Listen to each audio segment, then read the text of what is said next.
Hi, Eduardo. Thank you for your essays. First, we're going to have a look at your academic writing task one. So this is the graph about video games players by country. So the bar chart above compares the number of current video game players in 8 different countries in 2012. Overall, it appears that European countries have less players than countries in the Americas, such as the USA or Brazil. Okay, well, we cannot say less players. We have to say fewer players because the word player is a countable noun. So you can count 1, 2, 3 players. So you have to use few or and not little. Okay, first off, why do you say first off? Well, that's a bit informal. Let's say just first. First, the United States is the country with the greatest number of video game enthusiasts. Great replacement for the word players, yes. Good use of vocabulary, with around 85 million players. Moreover, it also surpasses Brazil, which is the second country with the most video game players by double the amount. Yes, very good observation and very good phrasing. In contrary, Spain has the least number of active players, averaging at about 16 million players only. Next comes Italy with a very close number of 17.8 million people. Germany, on the other hand, punctuation is really important, presents 37.5 million video game players. A figure, and I wouldn't use a comma here, I would use a dash, like this type of dash. A figure which is surprisingly close to Brazil's 41.8 million players, given its population. Yes, very good observation again. Finally, Turkey, France, and the United Kingdom average around this, and this much, this many gamers respectively. Yes, video gamers is another great replacement. Okay, this is one of the best task one answers I've ever seen, I have to say. The only remark I would have to make is this: paragraphing first. It is always a good idea to have the first sentence of the task one answer as the introduction. The introduction sentence has to give an overall description of what the graph or chart is about. Then you present the main trends, paragraphed in 2 or 3 paragraphs, depending on the situation. You have done this very, very efficiently. And perhaps you could write one conclusion sentence. It is not compulsory, but it is a good idea. And given the fact that your last sentence is a detailed sentence, perhaps a good wrap-up would be quite in place. So yes, this is a very, very good task one answer. So way to go. I really hope all the rest of them are equally good. Now, academic writing task 2. That's the essay about international marketing. So, in an increasingly globalized society, international marketing has gained its place in our daily lives. While some argue that it is invasive and an intrusion, I personally believe that it is an essential and important form of communicating ideas and educating the public. This essay will discuss both views. Great introduction. I really have very little to say. Perhaps only the words invasive and intrusion, they are taken from the task, and I don't know, of course you're not taking half of a sentence or an entire sentence from the task, but anyway, try to rephrase as much as possible and avoid using the exact wording of the task as much as possible. Okay, on one hand, international marketing, such as imposition of domestic firms by the United States and Eastern countries, can be damaging to the local customs and traditions. Okay, so this first sentence explains what you understand by international marketing. This is, I might say this is not incorrect, but in this context, we shouldn't speak about international marketing as about international trade or commerce. This is more about marketing the products overseas, like informing the population of foreign countries about that foreign product that is coming to their country.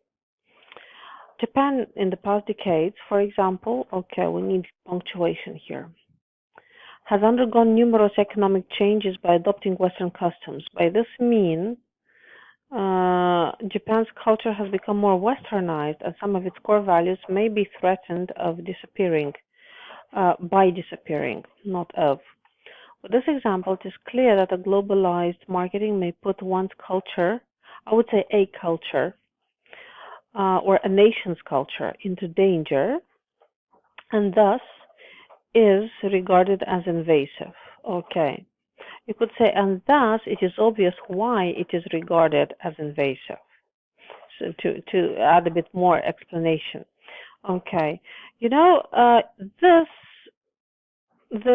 is not completely off topic, yet it's not exactly about advertising, but I cannot say that this is wrong, so that your interpretation is wrong. So that is a very good example, I must say. Another thing I wanted to say here, not westernized, Western customs. Okay. Let's go on.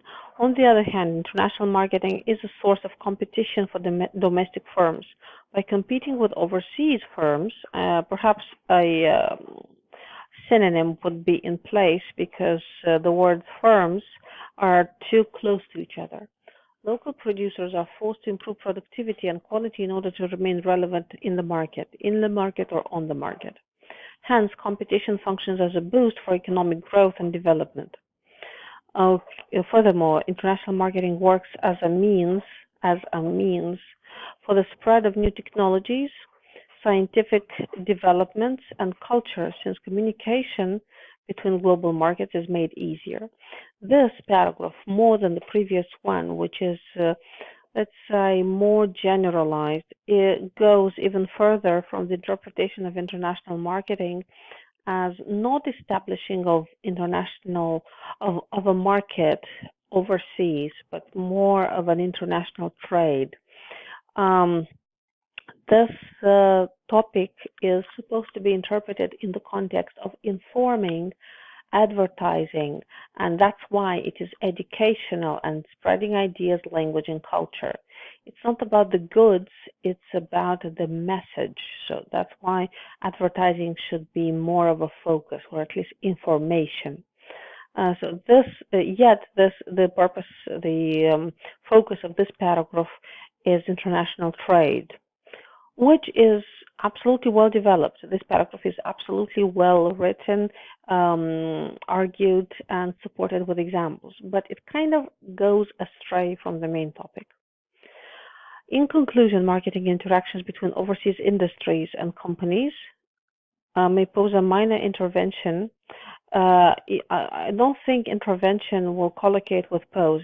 Something can pose a threat or a danger, but not an intervention into foreign customs, semicolon. However, comma, it is clear that the benefit of economic growth and development, as well as the increased education in the global market, largely outweighs the drawbacks. Okay, yes, this is a perfectly written, perfectly coherent conclusion. But again, the main issue of your so perfect essay is a deviation from the topic. So not international trade, not the let's say assimilation and conquering foreign markets, but more of the marketing as a concept in itself, as advertising, as information. So you're right, apart from that, which is going to become an issue with task achievement, the task achievement criterion, which refers to the way you answer the question and how you develop the topic. Still, you're not going to have a problem with the criteria of coherence and cohesion, vocabulary and grammar, because obviously your command of language is absolutely exceptional. Yes, you do have a couple of minor repeats, a couple of punctuation inaccuracies, but I'm sure that based on my feedback, you can easily improve the quality of these aspects. Anyway, if you're interested in more in understanding how the IELTS essays work, and especially how to interpret the topic appropriately and plan the writing of your essay, please explore the link at the end of my feedback essay and think whether you want to enroll in our online course. If you do that, if you sign up for our online course in the next 24 hours, you will get 2 essay corrections for free. So I think that's worth trying, and you will find, I'm sure that even you, with your quality of writing, which is absolutely impressive, you will find that course quite useful because it can improve your great writing to an absolutely stellar level. So give it a try, and all the best of luck.